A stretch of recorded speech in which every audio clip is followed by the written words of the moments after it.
कहते हैं कि 460 करोड़ वर्ष पहले प्रचंड धूल के बवंडर से हमारे सौर जगत का जन्म हुआ। धीरे धीरे पृथ्वी शीतल होने लगी, बहुत सारे गैस बाहर निकलने लगे और पृथ्वी के चारों ओर वायुमंडल के रूप में छा गए।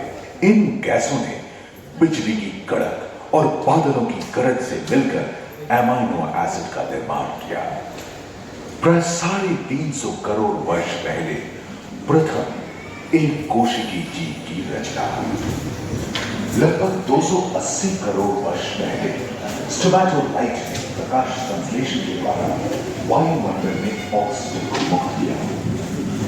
वायुमंडल में ऑक्सीजन के स्तर की निरंतर वृद्धि से 120 करोड़ वर्ष पहले एक से अधिक न्यूक्लियस वाले बहुकोशिकीय जीव का जन्म हुआ। इस क्रमिक विकास से ही ब्लैक हॉल, जेलीफिश, स्टारफिश, नॉटिलॉइड से सागर आएगा। सागर के किनारे वाले अंचल में पौधे लहराने लगे। बहुत तेजी से विभिन्न प्रजातियों की कई मछलियां विकसित हुई। यहाँ जो विशाल मछली दिख रही है उसका नाम है डार्वियोस्टस।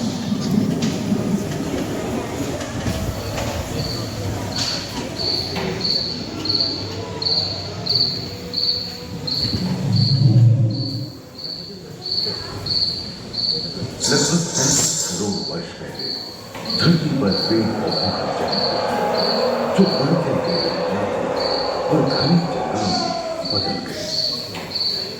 घूम, मकड़े आदि पंखहीन पतंग एवं एक पियोस्टेगा जैसे उभयचर प्राणियों का आविर्भाव हुआ। सरसृप जैसे स्तनपायी डायनासोरॉन प्रकट हुए, जिसकी पीठ पर नौका के पाल की तरह एक अंग था जो ताप को नियंत्रित करने में मदद करता है। सरसृप की तरह ही एक अन्य स्तनपायी प्राणी साइनोमेथस इन दिनों काफी प्रभावशाली हो उठा था। इसकी विशेषता कुत्ते से बहुत मिलती थी।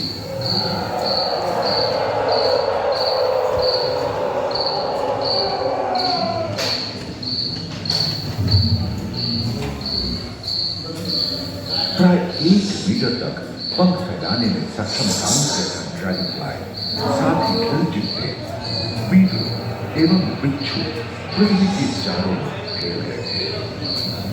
धरती में पाए जाने वाले अधिकांश कोयले ही कार्बोनिफेरस युग के मृत पौधे से उत्पन्न हुए थे, जो कि धरती के अंदर दब गए थे। उन दिनों पृथ्वी के 1/3 हिस्से में एकमात्र महादेश था, जिसे पैनशिया कहा जाता था। जलवायु गर्म रहती थी। भूभाग पर प्रागैतिहासिक सरीसृपों का ही शासन था, जिन्होंने शुष्क जलवायु के साथ खुद को ढाल दिया था।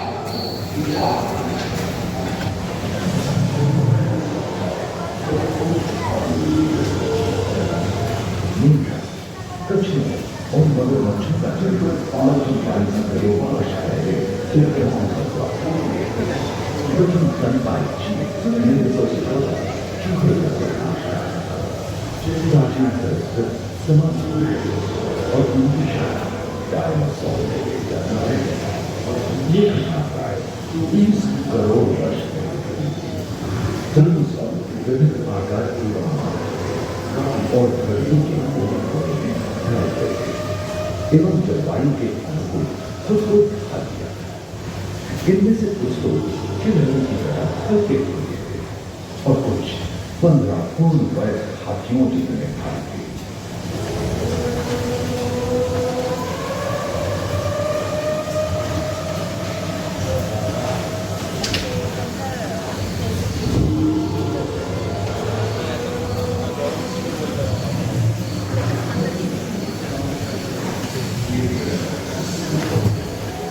कुछ 4 पैरों से चलते थे तो सियालोफाइसिस 2 पैर वाले डायनासोर थे। ब्रेकियोसॉरस की लंबाई प्राय 23 मीटर थी, जो कि एक टेनिस कोर्ट की लंबाई की थी, और इनका वजन 75 टन था।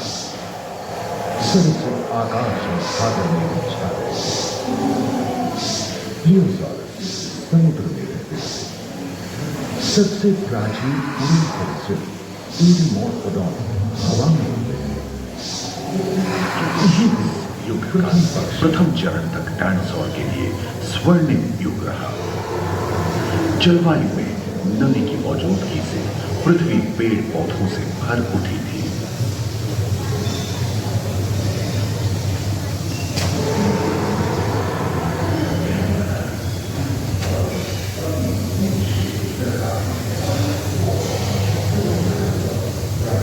पैंजिया महादेश खंडित होने के कारण भारत एशिया की ओर खिसकने लगा। महादेशी प्लेटों में हलचल होने से ज्वालामुखी के रूप में इसके फलस्वरूप आए भूकंप से विभिन्न भौगोलिक आकार एवं आकृति का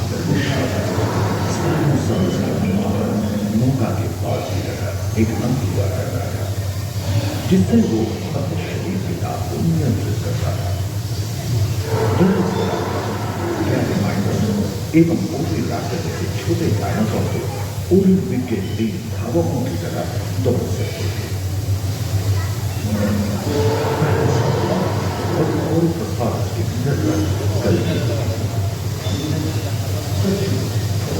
करीबन 5 मीटर लंबे पंख वाले टेरोमोनस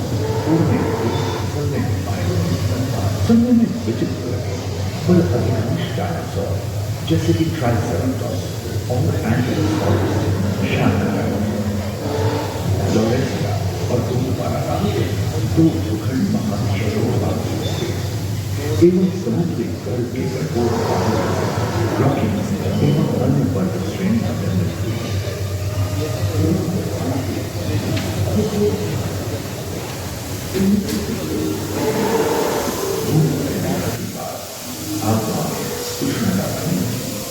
परंतु नदियां सूखने लगी एवं जंगल कम होने लगे थे।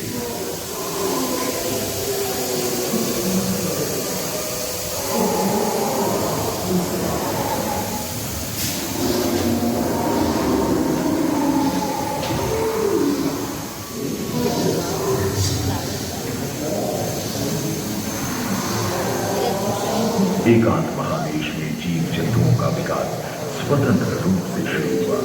सबसे पहले पुष्प वाले पौधे धरती पर विकसित हुए एवं परागण के लिए कीट पतंगों के साथ संपर्क स्थापित हुआ।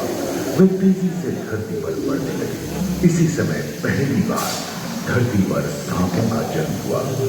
डायनासोर में सबसे भयंकर था टिरानोसॉरस रेक्स। भूस्थल पर इसका ही राज चलता था। ये प्राय 12 मीटर लंबा यानी 2 मंजिला मकान के आकार का था।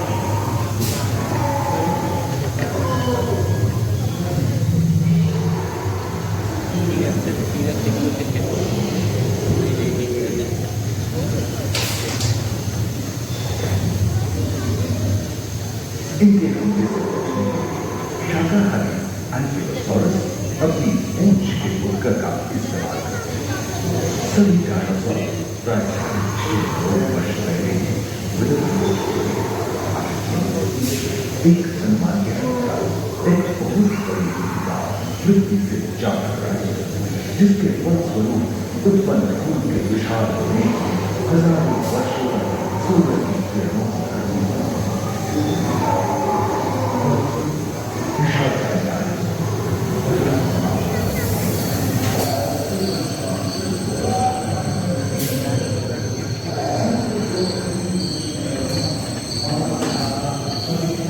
डायनासोर के विलुप्त होने के बाद भूस्थल पर स्तनपायी प्राणियों का आधिपत्य शुरू हुआ। पर्याप्त मात्रा में आहार उपलब्ध होने के कारण छोटे छोटे स्तनपायी प्राणी बड़े आकार में बदलते। इसी समय बड़े बड़े शाकाहारी एवं मांसाहारी स्तनपायी प्राणी धरती पर नजर आने लगे। विश्व के कई हिस्से जंगल से हरे भरे हो गए।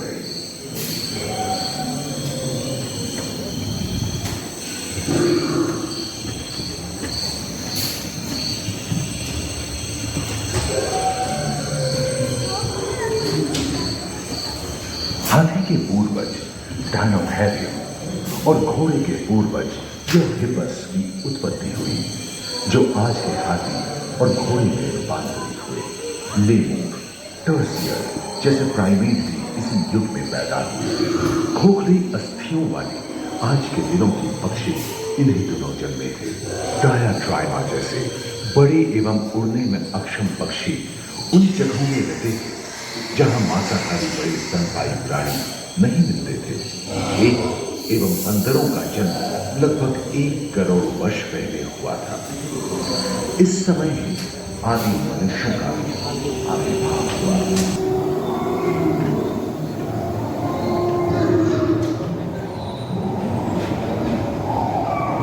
पृथ्वी के लंबे इतिहास में झांके तो ऐसे कई मौके रहे हैं जब उत्तरी गोलार्ध के अधिकांश हिस्से बर्फ की चादरों से ढक गए थे, जो आइस एज के नाम से जाना जाता है। हम आज ऐसे ही एक आइस एज में रह रहे हैं जो 20 लाख वर्ष पहले शुरू हुआ था। रोएदार गेंडे, रोएदार स्तनपायी और कस्तूरी कायों ने अपने शरीर के रोमों की सहायता से शीतल जलवायु के साथ तालमेल बैठा लिया था।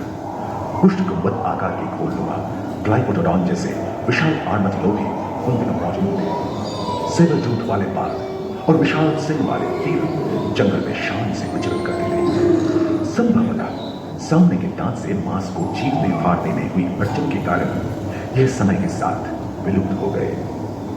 वहीं दानव आकार के हिरण हिंसक जानवरों से बचने के लिए तेजी से नहीं भाग सकते थे। फलस्वरूप वे भी ओझल हो गए।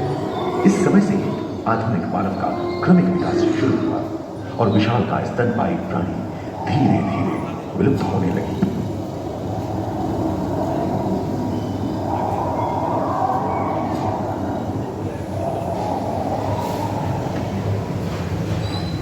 उम्मीद है कि आपको इस सफर में मजा आया होगा, जहां जीवन विकसित होकर लाखों अन्य लोगों में परिवर्तित हुए। दूसरे फ्लोर पर हिंदी में मानव की यात्रा और विज्ञान और तकनीक तथा अत्याधुनिक